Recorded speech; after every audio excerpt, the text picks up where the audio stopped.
Opa pessoal, e aí, beleza? Bem, como foi possível a gente fazer a transmissão da aula via Facebook Live, né? A gente fazer uma live no Facebook, né? Algumas pessoas, a maioria de vocês na verdade, né, que tem uma idade um pouco mais jovem, não tem Facebook, né? Só tem Instagram. Então eu resolvi fazer, né, em virtude da insegurança que está aí um pouco nos arredores da faculdade, uma aula diferente, uma aula massa, uma aula topzera. E é uma aula, uma gravação aqui, e depois eu disponibilizo, vou upar no YouTube e essa aula vai ficar aí para vocês para a posteridade. E a aula de hoje ela vai ser sobre transmissão neuromuscular, exatamente vai ser sobre esse teminha que está aqui, que é a comunicação de célula a célula no sistema nervoso, mas também para o sistema muscular. Então alguns dos tópicos que a gente vai ver nessa aula, vou colocar aqui como apresentação, pronto, alguns tópicos que a gente vai ver aqui nessa aula vão ser exatamente a revisão sobre o sistema nervoso, certo? Ou alguns conceitos sobre o neurônio, cálcio e sinapse, o que eles têm a ver, quais as funções dos neurotransmissores, como é que esses neurotransmissores são eliminados e quais são as vias neurais, ok? Então, começando com a revisão do sistema nervoso, o sistema nervoso, né, é o nosso principal diferencial entre todas as espécies e a gente tem uma estrutura básica do sistema nervoso, que a gente pode dividir em duas partes bem delimitadas. O sistema nervoso central e o sistema nervoso periférico. A gente pode até ter umas opções de ponteiro aqui para marcar. A gente pode ter o sistema nervoso central e o sistema nervoso periférico. No sistema nervoso central, a gente vai dividir em duas partes muito importantes, que é exatamente o encéfalo e a medula espinhal. E no encéfalo a gente vai ter o órgão principal, que é o cérebro, o cerebelo, que é um cérebro, digamos, a gente chama de pequeno cérebro, que vai tomar conta de algumas funções motoras, e o tronco encefálico, que está a maioria das nossas funções automáticas, principalmente o centro da respiração e o centro da frequência respiratória, ok? E a medula espinhal é o elo que vai fazer essa ligação entre o sistema nervoso central e o sistema nervoso periférico. Quando a gente chega no sistema nervoso periférico, a gente pode dividir em duas vias. Os neurônios aferentes ou neurônios sensoriais, que foi exatamente o que a gente viu na aula passada, certo? E os neurônios eferentes. Quais são as diferenças entre esses dois neurônios? Basicamente é essa. Os neurônios aferentes ou sensoriais, eles estão levando a informação da periferia para o centro de comando do sistema nervoso, que é o sistema nervoso central.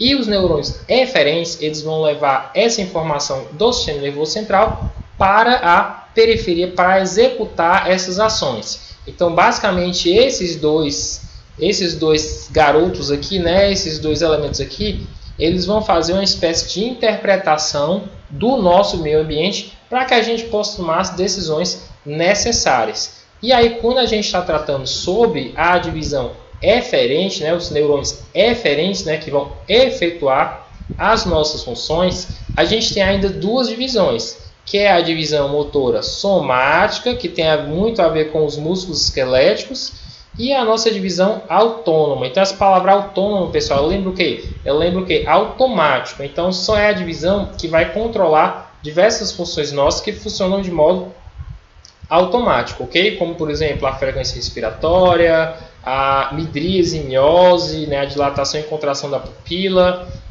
algumas funções com relação à frequência cardíaca, frequência respiratória, secreção de insulina, glicogênese, tem uma série de funções que essa divisão autônoma ela vai estar comandando. Mas os alvos dela vão ser principalmente quais? Vão ser principalmente músculo liso e cardíaco, glândulas exócrinas e glândulas endócrinas. Um exemplo de músculo liso pode ser o músculo liso gastrointestinal. Um exemplo de músculo cardíaco, não tem outro exemplo, é o músculo cardíaco. As glândulas exócrinas, por exemplo, glândulas sudoríparas, e glândulas endócrinas, que, por exemplo, o pâncreas. Então, glândulas exócrinas são glândulas que liberam a sua secreção para o exterior, ok? E glândulas endócrinas são glândulas que liberam a sua secreção para o interior. Esse interior, eu estou me referindo ao plasma, ao sangue, ok? E o exterior pode ser o exterior tanto na nossa pele, o meio exterior, como o lúmen de algum órgão nosso. Então, próximo slide. Quando a gente vê essa questão do sistema nervoso central ao longo de uma linha evolutiva, a gente percebe o quê?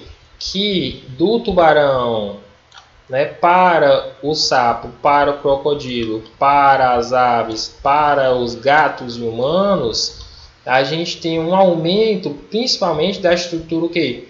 Cerebral e uma diminuição também do nosso bulbo olfatório. Principalmente por quê? Porque ao longo dos nossos anos evoluindo como espécie, a gente aprendeu mais a pensar e menos a reagir com ferramentas, né, que pudessem, digamos assim, a gente aprendeu a conseguir o que a gente queria em termos de moradia, em termos de habitação, em termos de alimento, procriação, através mais do cérebro do que de outras estruturas que eram mais primitivas, né, e são mais usadas, por exemplo, no crocodilo e no tubarão, ok? E aí aqui a gente tem um grande mapa mental que a gente pode ver pelo seguinte. Vamos alterar o nosso ponteiro para o marca-texto de uma cozinha diferente. Aqui do preto não, vermelho, pronto. Aqui a gente tem o sistema nervoso central, ok? Sistema nervoso central, composto de encéfalo e medula espinhal. Até eles, né, chegam neurônios sensoriais aferentes, tá? Muito forte. Pronto. E esses neurônios sensoriais aferentes, eles são estimulados por quem? Eles são estimulados por receptores sensoriais. Como que é, professor? Receptores sensoriais de calor, receptores sensoriais de frio, receptores sensoriais, pode ser um quimioreceptor, pode ser um baroreceptor, então pode ser um receptor que sinta pressão, pode ser um receptor que sinta concentração de glicose, pressão de CO2, e a gente pode até ver se a gente dá para colocar aqui, não dá para colocar aqui não, mas a gente vai falando, ok? E esses sinais, né, eles chegam através de quê? Ó? Seguindo aqui a setinha, eles chegam através de respostas teciduais. Bem, a grande questão é, quando você tem esse fluxo de informações para o sistema nervoso central, ele manda outro fluxo de informações através dos neurônios o quê? Eferentes, que podem se dar por duas vias esses neurônios eferentes, os neurônios motores somáticos e os neurônios autônomos. Os neurônios motores somáticos, né, eles vão controlar os músculos esqueléticos, isso mesmo, todos os músculos que você se movimenta no dia a dia, que vão dar resposta tecidual.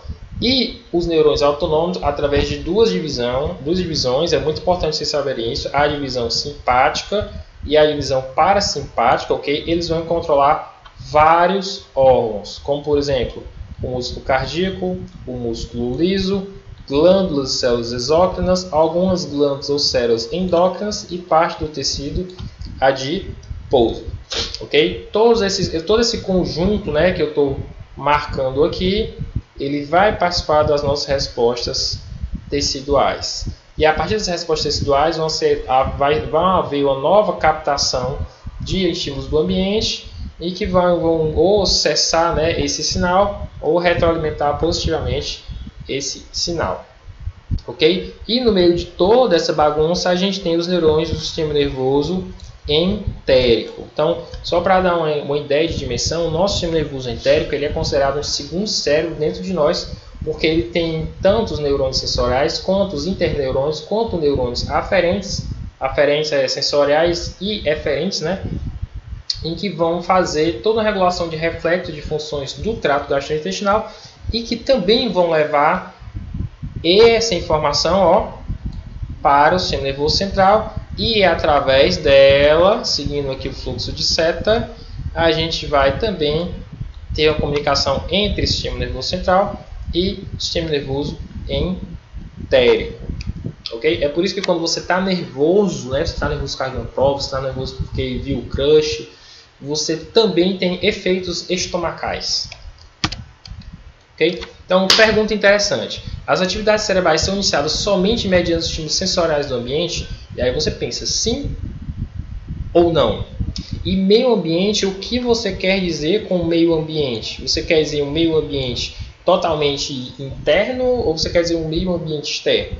Nos dois casos, os dois são certos. Tanto o meio ambiente interno do nosso corpo, quanto o meio ambiente externo, né? Eles vão atuar como uma fonte de estímulos para que você possa estar recebendo esses estímulos, interpretando e dispendiando, né, digamos assim, efetivando, né, respostas do seu corpo através dos neurônios eferentes. E aí, revisando um pouco da aula passada, a gente tem no sistema nervoso dois tipos básicos de células. Os neurônios, que são as unidades de sinalização, e as células da glia, que são as unidades de manutenção. Então é muito importante que vocês foquem nessas duas funções, né, de cada uma das células. Os neurônios são células que eles recebem os estímulos, interpretam os estímulos e eles passam esses estímulos para frente através de potencial de ação, como a gente viu na aula passada, ok? Que tinha muito a ver com a questão da entrada do sódio e da saída de potássio. Já as células da glia são várias células que a gente viu que tratam como os oligodendrócitos, as células de Schwann, como os astrócitos, como as células satélites, que a gente fazia o quê? Eles faziam com que essa função do sistema nervoso central pudesse ser mantida. Então, para cada 10 células da glia, né, você tinha um neurônio. Quer dizer, que 10 pessoas cuidavam de uma pessoa, nessa proporção.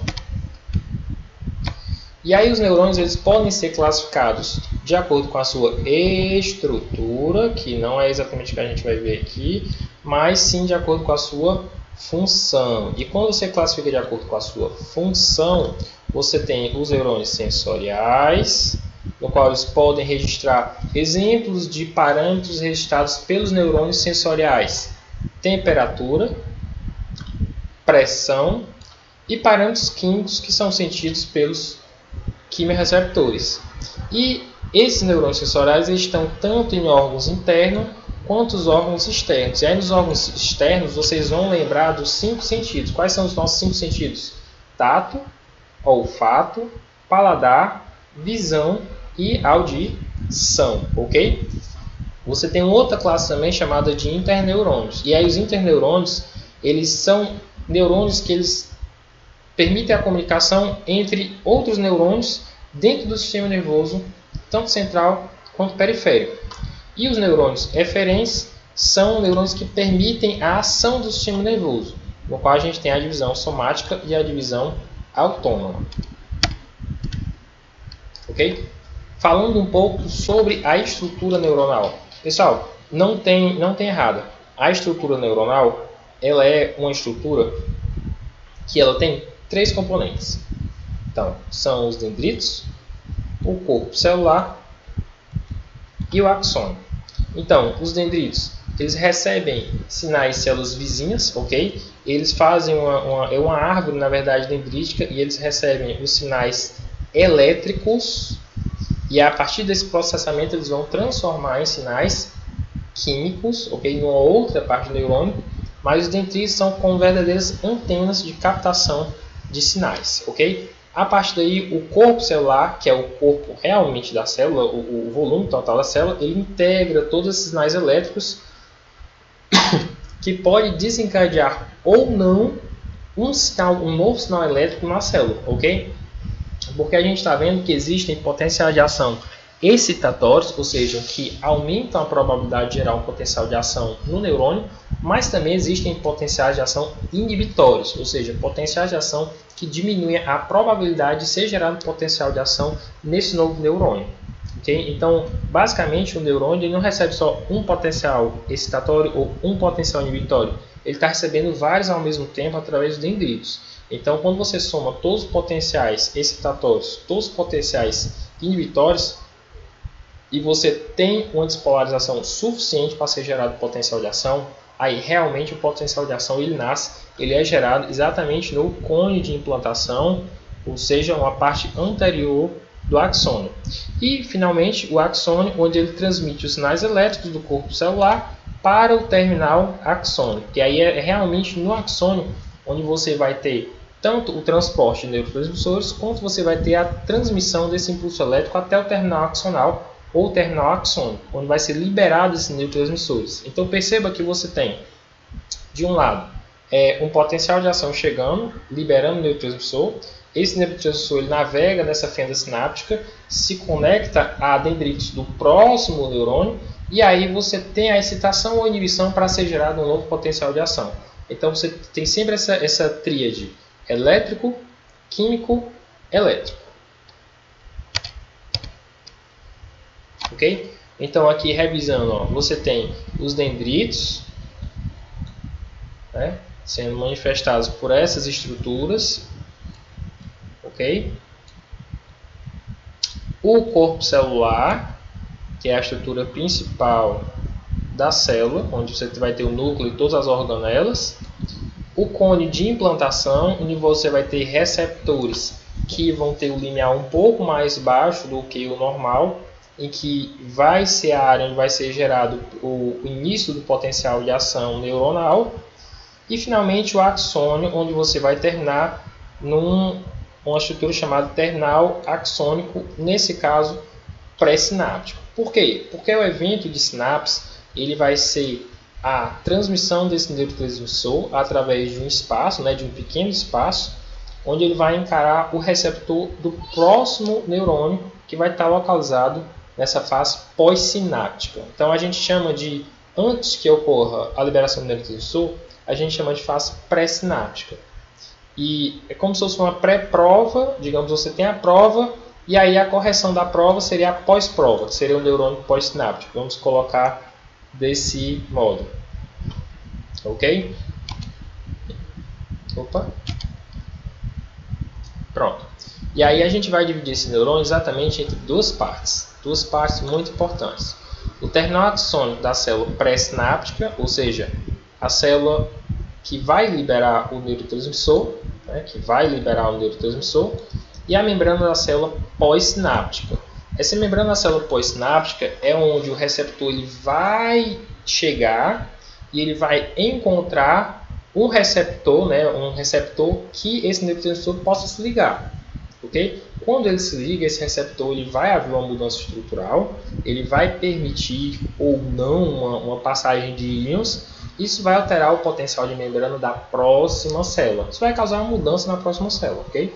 Então, causando uma mudança na próxima célula, se for um neurotransmissor excitatório, você, como no caso a noradrenalina, você vai ter uma despolarização, e com essa despolarização é um estímulo excitatório para que esse neurônio pós-sináptico possa gerar um potencial de ação. Mas também pode ser um neurotransmissor inibitório, que possa prejudicar a geração desse potencial de ação no próximo neurônio, né, no neurônio pós-sináptico. Dando algumas definições, né, que vocês possam saber, a sinapse, a gente sempre vai referir a sinapse como um processo de, vamos alterar aqui a cor da tinta, passagem de informação.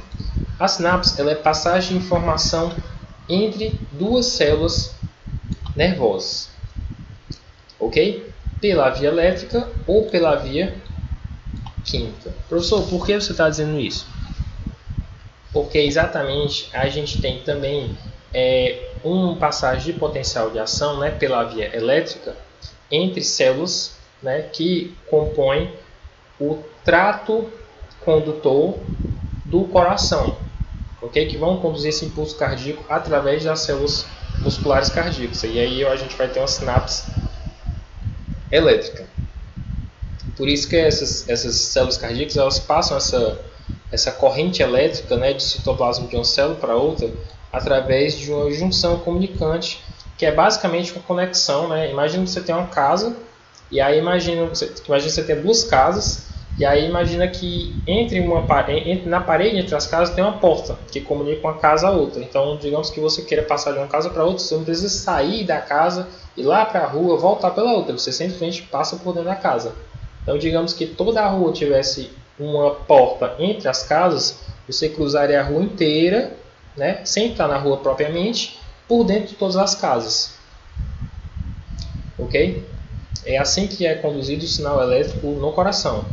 E a sinapse química? A sinapse química é exatamente o sinal elétrico de uma célula pré-sináptica, que ele é convertido em um sinal químico. O que é esse sinal químico? O neurotransmissor, a substância química que é liberada através do neurônio. Ele cruza um espaço, esse espaço a gente dá o nome de fenda sináptica, ok? E ele encontra o neurônio pós-sináptico, né? Aqui ele está servindo na pré, mas ele encontra o neurônio pós-sináptico e o seu alvo, ou seja, um receptor. Então aqui a gente tem um exemplo de um axônio, terminal axônico chegando, ele parece um pezinho, né? Essas bolinhas com as bolinhas vermelhas são exatamente os neurotransmissores, e assim que chega aqui um potencial de ação, ele é o comando, né, para esses neurotransmissores serem liberados nesse espacinho. Então eu vejo que esse espacinho ele é chamado de fenda sináptica. Essa membrana aqui ela vai ser a membrana pré-sináptica, e essa membrana após, onde estão presentes esses bichinhos aqui, que são os receptores, é chamado de membrana pós-sináptica. Ok? E aí vem a questão, né? Quais as organelas são necessárias para sintetizar proteínas e armazená-las em vesículas? Ok? Aqui a gente tem duas organelas muito importantes. A primeira organela sintetiza proteína da célula. Qual é a organela que sintetiza proteína da célula? São exatamente os ribossomos, que estão presentes aonde? O retículo endoplasmático de Golgi. O retículo rugoso. A partir dessa produção dessa proteína, ela é empacotada numa vesícula, vai para o complexo de Golgi. Opa, não é retículo endoplasmático de Golgi, eu errei. E é retículo endoplasmático rugoso. Pronto, esquece o de Golgi. E a partir daí ela vai para uma vesícula, que aí sim vai para o complexo de Golgi. E a partir daí ela é empacotada e levado. Aí é que vem o pulo do gato. Ela é levada Isso era para ser o neurônio, certo? Mas vocês vão imaginar que é o neurônio. Ele é levado do corpo celular, onde estão todas essas organelas, para o terminal axonal, onde essas vesículas elas vão se acumular. E a partir daí, quando tiver um estímulo, elas vão ser liberadas aqui na fenda sináptica. Perfeito? E qual a função da mitocôndria nessas células? Bem, a função da mitocôndria é uma pessoa, vai produzir energia ATP. Show de bola. Então, produz energia para que o neurônio possa sempre estar produzindo neurotransmissores. E aí a gente vai falar agora exatamente sobre o cálcio. Pessoal, um dos primeiros elementos, assim, digamos assim, funções que a gente aprende, né, do cálcio no nosso corpo é para contração muscular. Mas o cálcio ele não tem só essa função de contração muscular e calcificação também dos ossos, né, na matriz óssea. Tanto que durante a adolescência, né, fala para tomar muito leite, para se alimentar bem, para ter muito cálcio. Por quê? Porque os ossos estão crescendo. A gente está sintetizando muita matriz óssea. E essa matriz óssea ela precisa ser calcificada para que os músculos possam se desenvolver. E aí você tem todo o desenvolvimento do seu sistema músculo-esquelético, ok? Mas para o sistema nervoso, esse cálcio ele também é muito importante. Por quê? Porque o cálcio ele vai ser exatamente o íon que vai ser importante para que possa ser liberado os neurotransmissores. Sem o cálcio não existe a liberação desses neurotransmissores. E para que o cálcio entre na célula, para que eu possa liberar os neurotransmissores, né, que ele vai ser um gatilho inicial, eu vou precisar primeiro do passo 1. E qual é o passo 1? Um potencial de ação. Por que eu preciso de potencial de ação? Porque o potencial de ação ele vai atuar especificamente em canais de cálcio. E esses canais de cálcio, normalmente eles ficam fechados. Mas eles nunca abrem, professor? Não, eles abrem. Eles abrem em resposta, a gente está aqui a câmera, eles abrem em resposta a uma mudança na voltagem da célula. Então, se a voltagem da célula muda, o canal ele abre. Ok? Então, chegou o potencial de ação, o canal ele muda de conformação. Ele estava fechado, agora ele está aberto. E aí o cálcio começa o quê? O cálcio começa a entrar dentro do terminal sináptico. Ok? Então, ó, o cálcio entra dentro da célula. Quando o cálcio começa a interagir, né, com algumas proteínas que estão atreladas a essas vesículas, né, formando uma rede, essas vesículas, essa rede ela começa a, digamos assim, como é que eu posso explicar? A se contrair, né? Eu vou colocar esse termo aqui, contração, mas não é o termo exatamente correto.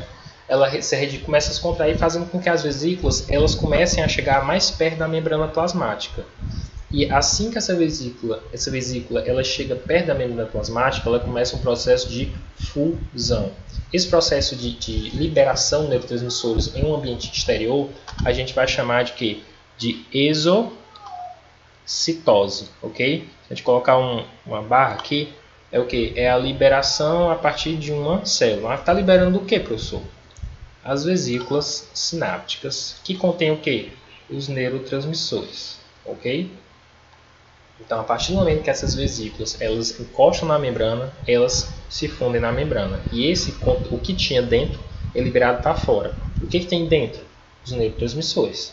E aí você acabou de liberar os neurotransmissores na fenda sináptica. E esses neurotransmissores eles vão flutuar não, eles vão se difundir, né, se dissolver ali e interagir com receptores na membrana pós-sináptica. A gente está na membrana pré-sináptica. Liberou o neurotransmissor, ocorre a sinapse. E aí esses neurotransmissores eles vão se difundir, chegam à membrana pós-sináptica, onde eles vão encontrar o receptor. Encontrou o receptor, interagiu, deu bom, não deu bom. Aí já são outros 500 outros resultados, ok?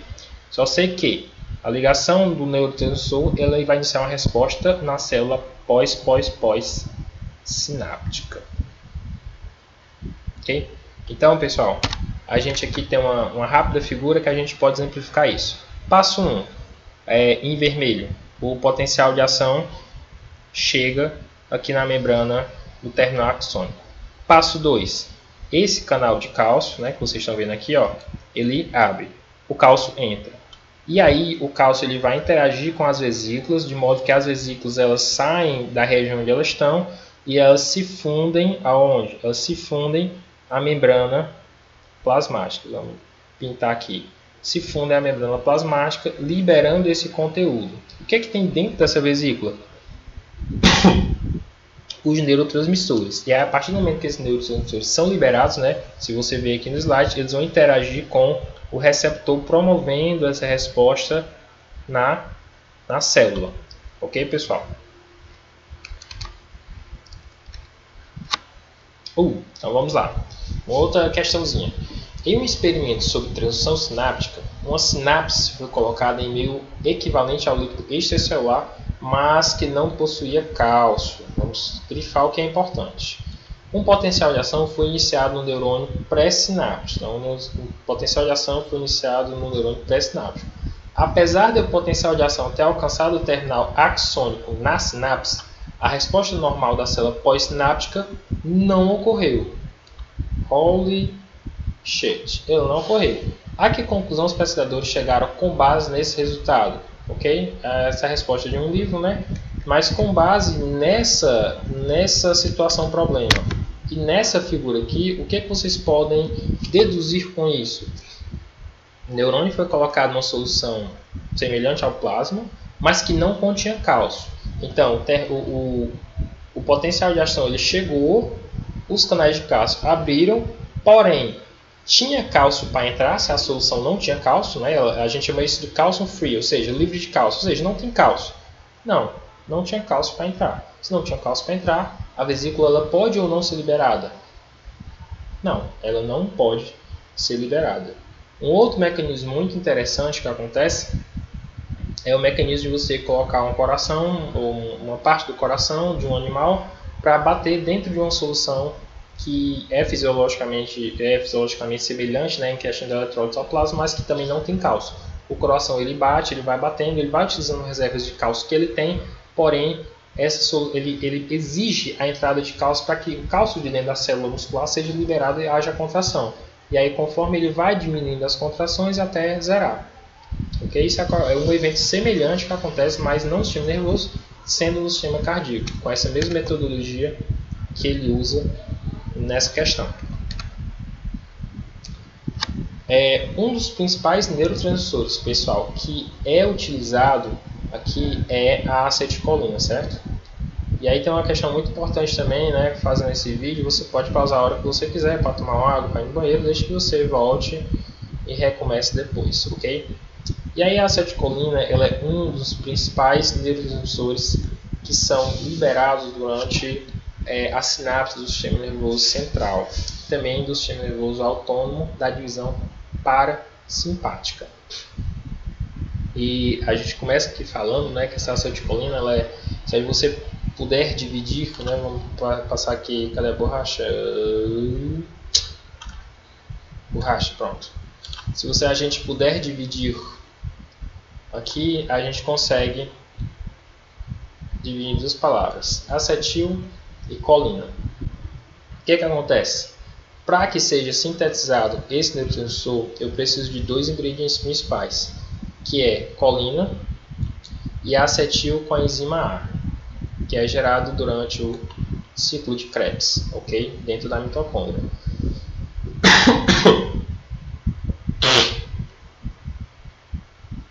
Então, a colina ela é gerada a partir dos fosfolípidos de membrana e a acetilcoenzima está ligada ao processo de glicose, ao ciclo do ácido cítrico, ok? Durante a quebra da glicose.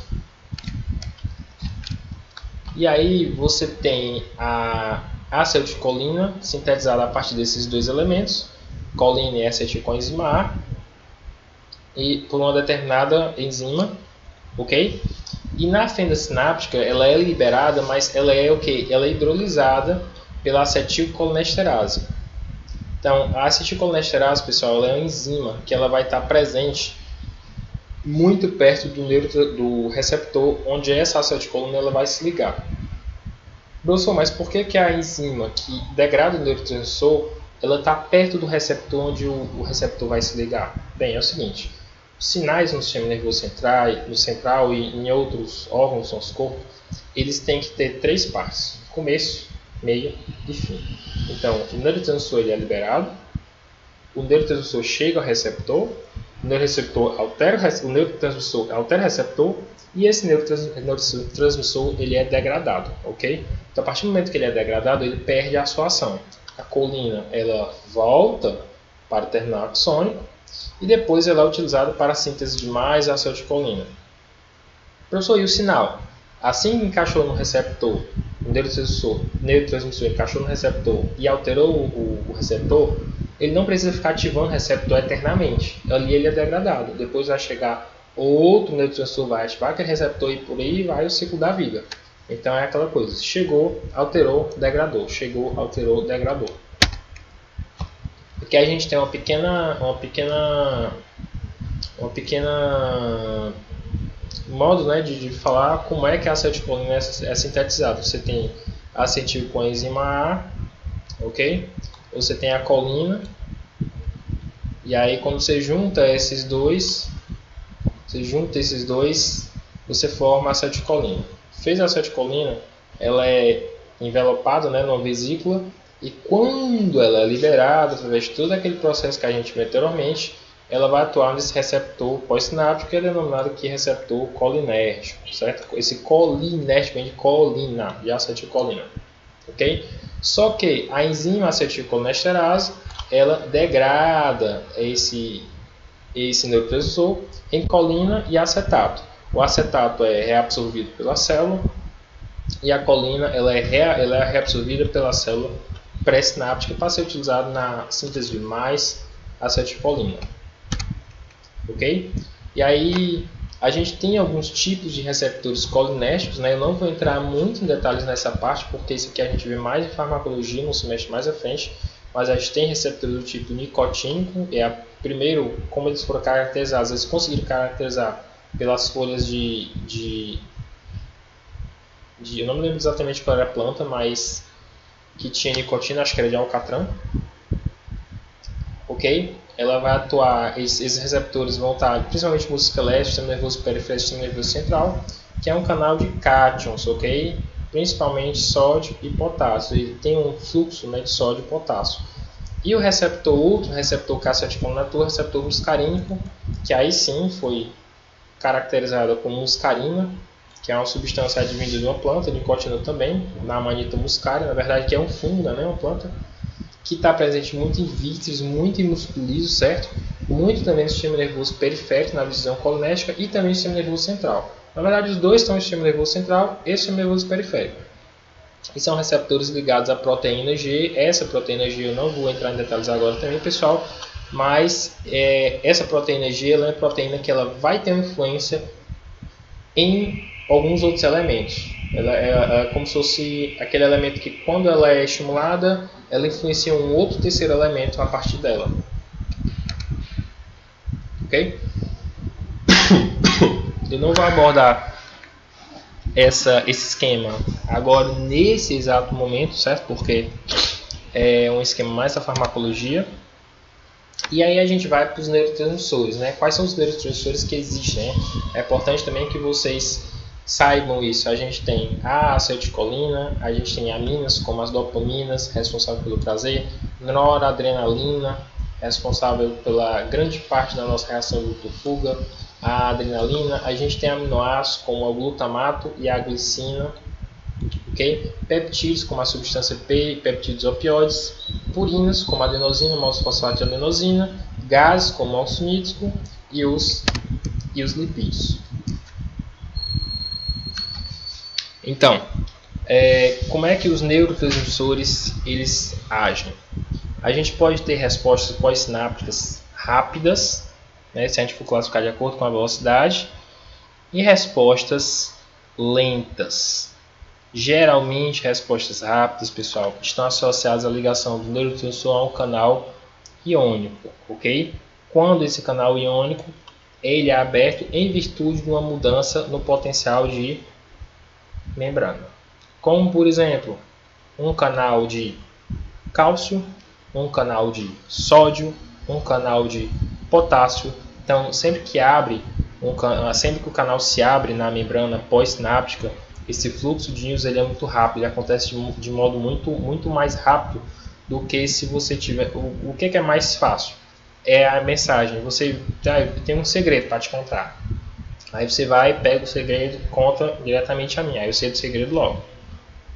Essa é a resposta rápida. Agora, se você conta para um amigo seu, esse amigo seu conta para outro amigo seu, e esse amigo seu conta para outro amigo seu que vem me contar, eu soube do segredo do mesmo jeito, mas ele demorou mais tempo para que pudesse chegar até mim, ok?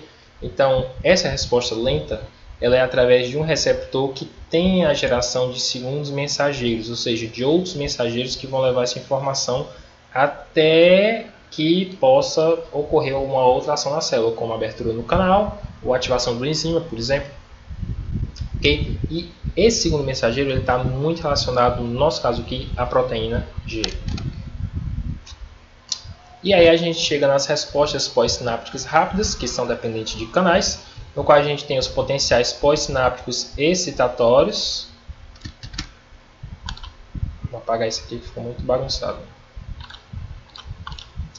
Pronto. Os pós-sinápticos excitatórios, ou seja, despolarizantes. Eu quero que vocês façam uma seta aqui e marquem excitatório igual a despolarização, e potenciais pós-sinápticos inibitórios, que são relacionados ao quê? A hiperpolarização. Ok? Porque repolarização a gente tem três conceitos. Despolarização, quando você diminui a diferença do potencial de membrana, ele se torna o quê? Mais positivo ou menos negativo. Quando ele volta ao potencial de repouso normal, ele está repolarizando, ele só está desfazendo o que ele fez. Agora, quando ele ultrapassa esse potencial de membrana de repouso, ele se torna mais negativo, por exemplo, do que menos 70, aí você está, na verdade, hiperpolarizando. Aí sim, você está se tornando menos excitável do que normalmente você é. Tem aqueles dias que a gente está assim, a gente está meio que azedo, né? Que meio que zangado e tal, tá meio puto e tal, mas assim, é só emburrado. E aí acontece, sei lá, você escorrega, o boleto, você lembra de um boleto que não estava contando, e aí você fica mais emburrado ainda. Então, seu nível de emburramento normal, ele é 1, mas quando acontece alguma coisa, você fica mais emburrado ainda. Então, essa é a hiperpolarização, ok? Às vezes acontece uma alegria, aí você fica um pouquinho alegre, você volta a ser ranzinza de novo. Então, você despolarizou, né? Foi para a alegria um pouquinho, aí depois repolarizou e voltou ao seu habitual. Mas se acontece alguma coisa extra, né, você fica mais ranzinho ainda. Então você está hiperpolarizando. Então aqui é um ponto que a gente tem que ter muita atenção, pessoal. Então foca aqui comigo, ok? Você tem a liberação do neurotransmissor. Beleza, são as bolinhas vermelhas. Tá todo mundo vendo as bolinhas vermelhas? Ok. Você tem dois tipos de receptores aqui. Você tem os canais iônicos regulados por ligantes. Quem é esse ligante? É exatamente a bolinha vermelha, o neurotransmissor. E você tem os receptores acoplados àquele negócio que eu falei da proteína G, e que o ligante também vai se ligar. Ok? A grande questão é que quando você se liga a um canal iônico, esse potencial, esse sináptico, ele vai ser rápido. Ok? E quando você se liga a um receptor acoplado à proteína G, esse potencial sináptico ele vai ser lento. Ok? Então, a partir do momento que o canal iônico ele se abre, ou mais sódio entra, e você tem uma despolarização excitatória, beleza? Ou mais potássio sai. Vamos focar aqui só no potássio por enquanto. E se mais potássio sai, você tem uma hiperpolarização inibitória. Por que despolarização é excitatória? Por que hiperpolarização é inibitória? Porque quando eu estou despolarizando, pessoal, eu estou chegando mais perto de um estado que eu posso ter um potencial de ação. Quando eu estou hiperpolarizando, eu estou me distanciando do estado em que eu posso ter um potencial de ação. É por isso que eu estou chamando essa hiperpolarização de inibitória e por isso que eu estou chamando essa despolarização de excitatória. Então, sabe quando algo mexe com você, quando o filme mexe com você? Então, quando é que você tem uma cena de romance, uma cena que, sei lá, que te lembra alguma coisa que mexe com as tuas emoções, está te excitando, né, de uma forma positiva, né?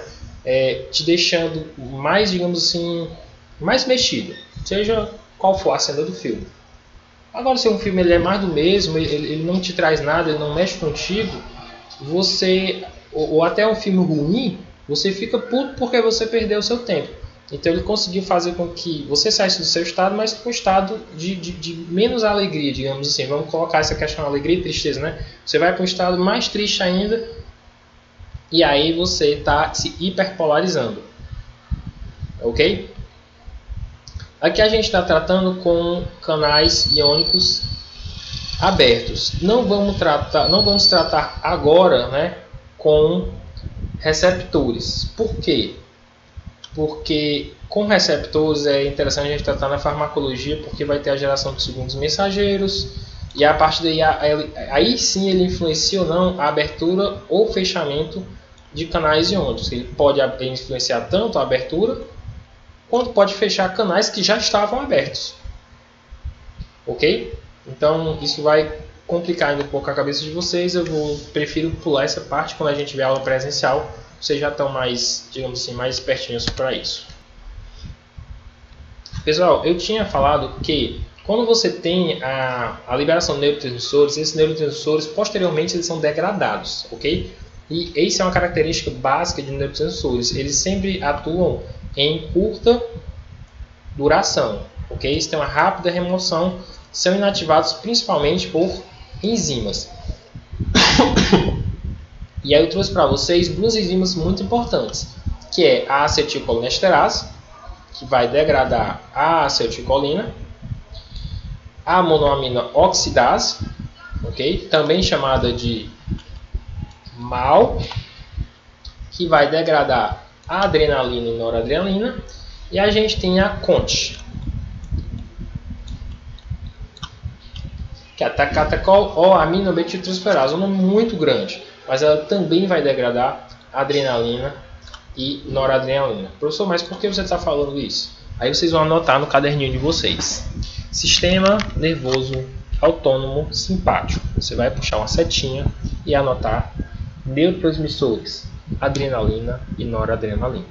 Aí você vai depois escrever embaixo na mesma linha de sistema nervoso autonômico simpático. Você vai escrever sistema nervoso autonômico parasimpático. E aí você vai puxar novamente uma setinha para baixo e colocar neurotransmissores, acetilcolina, ok? Então essas duas enzimas, elas vão, cada uma delas, né, cada uma no seu, cada qual, fazer a degradação desses respectivos neurotransmissores que estão sendo liberados por essas divisões do sistema nervoso autônomo.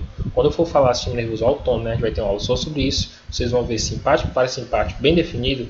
Vocês já vão estar craques em saber que a acetilcolina é o neurotransmissor do sistema nervoso autônomo parasimpático e a noradrenalina e a adrenalina são os neurotransmissores do sistema nervoso autônomo simpático.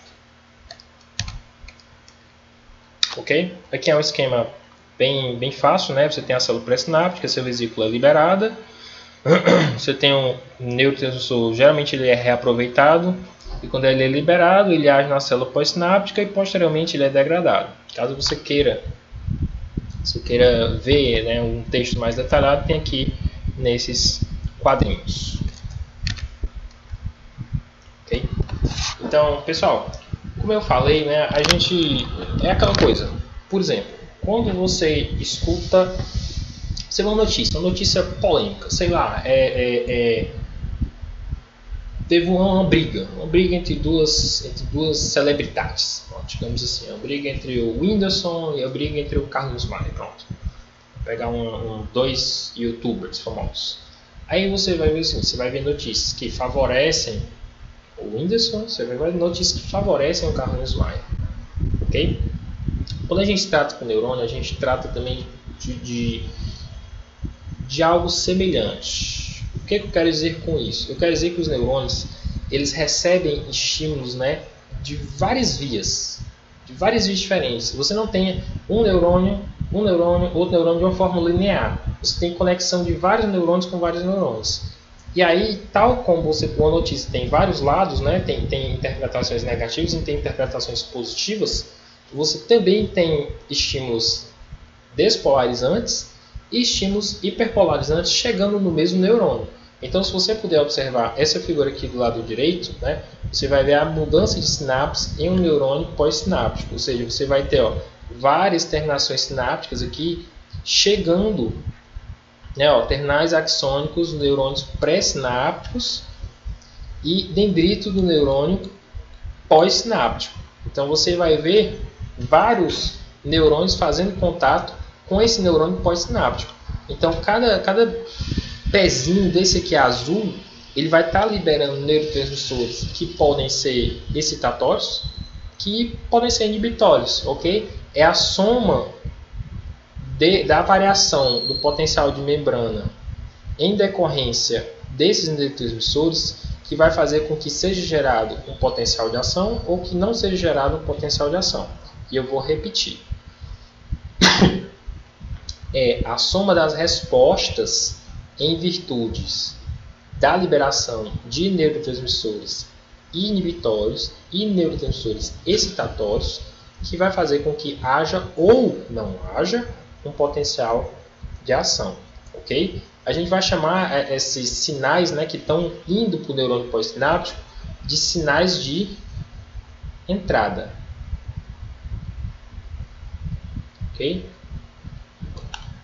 Então, o fenômeno de somação espacial é exatamente a soma, né, de todos esses sinais de entrada. Então, se eu tenho, por exemplo, 3 neurônios pré-sinápticos chegando no mesmo neurônio pós-sináptico e os 3 estão liberando neurotransmissores excitatórios, aí é mole, aí é fácil. Por quê? Porque está todo mundo liberando a mesma coisa, neurotransmissores excitatórios. E aí, quando a despolarização ela se soma, né? Você tem a soma, você tem de um potencial, uma despolarização de um neurotransmissor excitatório, outro também é excitatório, outro excitatório, então você tem uma despolarização conjunta E aí esses potenciais, eles podem alcançar a zona de disparo, né? E somar para ter um potencial de ação. Aqui é beleza. Só que você pode ter também uma situação, vou utilizar a nossa borracha. Você pode ter também uma situação em que você tem assim dois potenciais, dois neurônios que sejam excitatórios, mas você também pode estar chegando em inibitório. Então, a pergunta é, será que esses dois excitatórios vão causar uma despolarização forte ou bastante para que possa compensar esse inibitório ou não? Ou a soma dessa, por exemplo, aqui você está despolarizando e aqui você está hiperpolarizando. Será que vai ser suficiente para gerar um potencial de ação ou não? Porque esses potenciais somados, eles ficaram abaixo do limiar, abaixo do limiar. Então, nenhum potencial de ação ele é gerado. A zona de disparo não atingiu o limiar. Então, no action potential. Não, sem potencial de ação.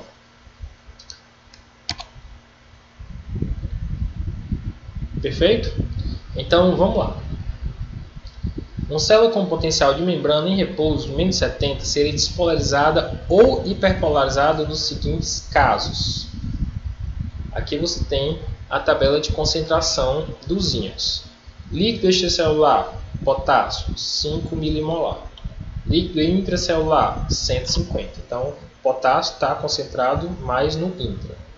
Sódio está concentrado aonde? Mais no extra.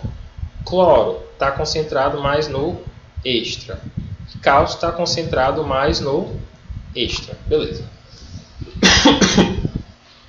Então, você tem somente, vamos utilizar só aqui a borrachinha para a gente deixar aqui marcado. E marca 2, beleza. Então, vamos lá. Sabendo que todos, com exceção do cloro, são cargas positivas. E a partir do momento que carga positiva entra na célula, eu promovo a despolarização. Ok? Então, mantém isso em mente. Então, vamos lá. A célula se torna mais permeável ao cálcio. Então, ela é despolarizada ou hiperpolarizada? Eu vou dar 5 segundos para vocês pensarem sobre essa resposta.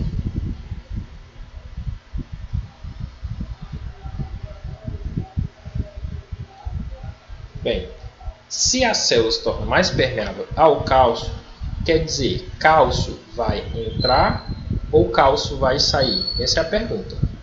Se ela se torna mais permeável ao cálcio, o cálcio está concentrado no meio extracelular e menos concentrado no intracelular. Então, ele vai migrar de onde tem mais para onde tem menos. Ele vai entrar na célula. Entrando cargas positivas na célula, eu vou fazer o quê? Uma despolarização.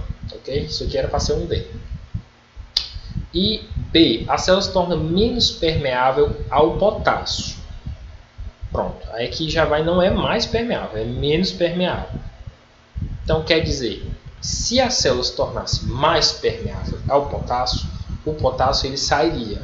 A célula faria uma hiperpolarização. Ok? Porque as cargas positivas estariam o quê? Saindo. Mas aqui não, ela se torna menos permeável ao potássio. Então quer dizer que menos potássio vai sair. Se menos potássio vai sair, se menos cargas positivas vão sair, a célula vai ficar com mais positiva. Então a célula também vai o quê? Despolarizar.